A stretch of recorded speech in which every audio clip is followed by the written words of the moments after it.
Fala galera da BitGet, beleza? E bora para mais uma análise de quinta-feira, a nossa análise semanal aqui do mercado cripto. Vamos ver o que está acontecendo aqui no nosso mundão cripto e ver o que a gente pode esperar para as próximas semanas, baseado em um estudo probabilístico, tendo como ferramenta técnica o gráfico. É importante deixar isso claro, né, porque a gente tem que entender que tudo isso aqui é probabilidade, né? Nada que está escrito em pedra, até porque, né, contra a probabilidade você não tem muito o que fazer.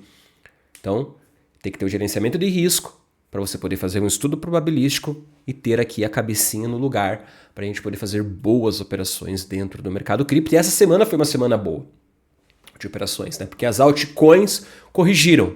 Apesar do BTC não ter corrigido consideravelmente, né, ao meu ver, as altcoins elas corrigiram legal, né? E isso acabou dando oportunidades nas altcoins, mas não no Bitcoin, ao meu ver, tá? A não ser algumas oportunidades que nós tivemos para operar vendido, né? Operar shortando. Mas vamos lá, vamos entender o que está acontecendo, mas antes disso já deixa eu fazer um convite para você para seguir a gente, né, e se inscrever em todo o nosso ecossistema de redes sociais. Porque o que você vê aqui é uma parte de um todo. Nós temos lives nas terças-feiras aqui no YouTube, nós temos lives nas segundas e nos sábados lá no canal do Telegram. Então nós temos vídeos no Instagram. Então isso tudo vira um ecossistema dentro da BitGet e você consegue se conectar com diversas formas de pensamento e entender até ter uma linha de raciocínio, uma linha lógica para que você possa tá conseguindo acompanhar o que os analistas aqui, né, da BitGet pensam a respeito do mercado, tá? Já que basicamente a gente acaba conversando muito e a gente acaba chegando em conclusões parecidas, ok? Então vamos lá. Bom, a gente tá aqui, né, num momento de expansão do mercado, né? A gente não tem dúvida, e o Bitcoin ele tá aqui no seu primeiro ponto de resistência, que eu tô no tempo gráfico semanal. Eu já falei com vocês, né, sobre isso daqui, né? Que como a gente tem aqui um fundo, né? A gente tem aqui um movimento de pivô de alta, né? Ou de BOS, né? Ele faz aqui um fundo mais alto do que o fundo anterior, com um topo mais alto do que o topo anterior, essa sequência de topos de fundos mais altos forma esse movimento de pivô. Quando você tem fundos e topos mais altos, você pode pegar aqui uma extensão de Fibonacci, né? E traçar ela, ó. Quando você traça, né, você já tem aqui possíveis alvos. Então a gente está no nosso primeiro alvo da extensão de Fibonacci, que é 0,618, que é aquele alvo que nós falamos já, né, algumas semanas. Desde quando ele iniciou a alta, nós estávamos aqui de olho nessa região aqui, até porque ela também é a região do terceiro toque do RSI aqui na linha de tendência, tá? Então a nossa análise falando de macro, olhando numa visão mais de médio e longo, mais de médio prazo, né? Porque eu acho que o longo prazo começou lá nos $15 mil, mas de médio prazo, ela está muito correlacionada em como o Bitcoin ele vai conseguir se comportar nesse momento de agora. Tá? Porque se ele romper aqui esse terceiro toque da linha de tendência, a gente provavelmente vai ver o Bitcoin aqui na próxima resistência do RSI, que é na casa do 80, que daria aqui uma confluência com a região dos 135, 140 mil dólares. Tá? Agora, se ele já começar a sentir a fraqueza a partir de agora, né? Aqui a gente já considera que 0,618 vai fazer o seu papel antes de qualquer movimentação altista novamente, tá? Então esse aqui é o contexto macro que a gente tá. Temos que romper aqui a região dos 121 mil dólares. Se a gente conseguir romper essa região dos 125 mil dólares, 121 mil dólares, provavelmente a gente vai parar lá na casa dos 135, 136 mil, que seria 100% dessa projeção desse movimento aqui, tá bom? Beleza. Aí, cara, a gente agora vai baixando os tempos gráficos, já que a gente entendeu onde a gente tá, para ver o que está acontecendo aqui de uma forma mais atual, tá? Então, o que está acontecendo? O Bitcoin ele está corrigindo, né, todo esse movimento de alta. Vou até botar no diário que vai ficar mais fácil para todo mundo entender, né? Todo esse movimento de alta, né, que teve início aqui na região dos 105, 107 mil dólares, ele ainda não foi corrigido. Então, O Bitcoin agora ele está buscando fazer essa correção. Então, se eu pego uma Fibonacci, traço do fundo aqui dos 105 mil dólares e vou até o topo, ó, uma correção saudável para o Bitcoin, ela poderia vir aqui até os 114 mil dólares, que seria 50% de todo esse movimento, e ainda assim tá tudo tranquilo. Então, eu particularmente só vou me interessar agora em montar posições no Bitcoin e nas altcoins para longo prazo se o Bitcoin corrigir, e eu vou explicar para vocês o porquê eu estou tomando essa decisão agora. Tá? Eu vou explicar para vocês o porquê que eu estou tomando essa decisão agora. Primeiro, a média de 50 períodos, o tempo gráfico de 4 horas, ela já encontrou o preço no Bitcoin. Então quer dizer, quando a média vai até o preço, quer dizer que o preço está andando de lado. Porque quando o preço está andando em tendência, é o preço que vem até a média. Quando ele está andando de lado, é a média que vai até o preço. Então, eu estou de olho agora no quê? No Bitcoin e buscar a média de 50 períodos do tempo gráfico diário, não de 4 horas. Porque daí ele iria, a média provavelmente ela tende a ir caminhando aqui conforme o preço fica andando de lado, ó. Porque o preço está andando de lado e a média vai se aproximando. E ela pode se aproximar aqui até a região dos 50% de Fibonacci, que é a região que nós comentamos, que tem aqui, né, uma quantidade considerável de liquidez aqui abaixo desses fundos aqui. O Bitcoin nivelou fundos.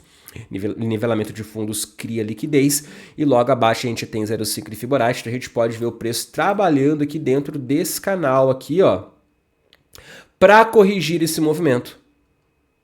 E isso aqui para mim iria dar uma excelente oportunidade no Bitcoin, independente se ele vai romper aqui ou não. Nós teríamos aqui, né, uma relação risco-retorno muito melhor do que a relação que a gente tem agora. Agora a gente está muito perto do topo. O topo é resistência. Então se o preço sair daqui e até o topo, a gente tem aqui 3% de upside, né, de movimento altista. Agora, se ele corrige, você vem aqui embaixo, pega a liquidez e você consegue montar posições aqui, para ele testar o topo novamente, porque a gente não sabe se ele ia conseguir romper ou não, mas só o fato dele testar o topo novamente, você já tem aqui, ó, 9, 10% com um stop muito menor. Então, e esse movimento aqui iria fazer as altcoins retraírem um pouco mais. Até porque algumas altcoins subiram muito e elas estão fazendo o retorno até a média até a média de 50 de 4 horas. Exemplo, Ethereum. Ó, Ethereum segurou na média de 50 de 4 horas. Solana segurou na média de 50 do 4 horas, acho que BNB também segurou na média de 50 de 4 horas, só que algumas não. ADA, por exemplo, ó, perdeu a média de 50 de 4 horas, NEAR perdeu a média de 50 de 4 horas, Render perdeu a média de 50 de 4 horas. Então, aquelas altcoins que subiram muito, elas conseguiram se manter acima. As que não, elas perderam e agora esse ponto que era um ponto de suporte, ele passa a ser uma resistência. Então, o momento do mercado, ele está refletindo muito bem a característica do Bitcoin de estar andando de lado com a média se aproximando do preço e não do preço se aproximando da média. Então é por isso que eu acho que é o momento mais de cautela, né? Eu já estou vendo o pessoal falar que está montando posições para pegar a continuidade da alt-season, mas sem o Bitcoin ter corrigido consideravelmente, eu acho isso um pouco perigoso. Cada um que tome a sua decisão baseada no seu gerenciamento de risco. Eu sei como tratar o meu dinheiro. E eu estou tratando o meu dinheiro nesse momento dessa forma, tá? Então é isso que eu espero aqui pro BTC. De fato, eu queria ter visto uma correção mais acentuada por parte do BTC, que faria uma correção mais acentuada por parte das altcoins. Obviamente, isso não impede de termos pegos boas operações, como por exemplo, o Ethereum deu uma excelente oportunidade de ontem para hoje. Uma excelente oportunidade. Tanto para short quanto para o long, né? Short em terça-feira, né? No início dessa semana, e o long ontem. Excelentes oportunidades o mercado cripto deu durante essa semana, mas eu de fato gostaria de ter visto uma correção um pouco mais acentuada para estar montando posições mais pesadas aqui, tá? De fato, esse cara aqui pode ser uma bandeira de alta aqui no Ethereum, né, cara? Tá com muita cara, né? Mas a gente só vai ter certeza a partir do momento que ele conseguir romper esse topo e realizar o pivô, né? Até o que se prove o contrário, ele está numa região de resistência, né? Uma região de oferta macro que tende a exercer muita força de venda aqui, né? É uma região que tende a exercer uma força de venda aqui para baixo, muita realização de lucro e tudo mais. Mas até então, a correção ela se encontra aqui de forma saudável, tá? Mas esse agravante do Bitcoin me deixou um pouco assim, né? Então todas as posições que eu peguei ontem, né? Eu peguei ontem em posição no Ethereum, basicamente. Eu acabei saindo hoje já nesse movimento de alta. Foi muito bom, foi um trade muito bonito. Estou bem contente. E alguns scalps também em Doge e em Render também foram feitos, tá? Então, gente, é basicamente isso, tá? Eu quero ver o Bitcoin corrigir mais. Se você tá de fora e você quer aproveitar o movimento, você acha que essa altcoin cinza, né, ou que esse movimento de alta mais forte vai vir, né, você está esperando uma retração aqui no caso do Ethereum, por exemplo, de todo esse movimento de alta aqui, né, pega uma fibra, traz desse fundo, vai até o topo, né, você tem aqui toda essa região aqui a partir dos 3.638, 3.600 aqui, ó, como uma possível buy zone, né, apesar que ele já teria dado aqui uma oportunidade, tá, que ele já teria dado uma oportunidade hoje nesse retorno aqui a essa zona de demanda, tá? Era uma zona aqui que foi rompida, o preço voltou e bateu, tá? Mas agora se ele continuar aqui, né, uma correção maior, você sabe que você tem essa região aqui como uma possível buy zone, tendo todas essas características que eu falei para vocês aqui como potencial risco, tá bom? Galera, tamo junto, cuidem-se e até semana que vem. Tchau, tchau.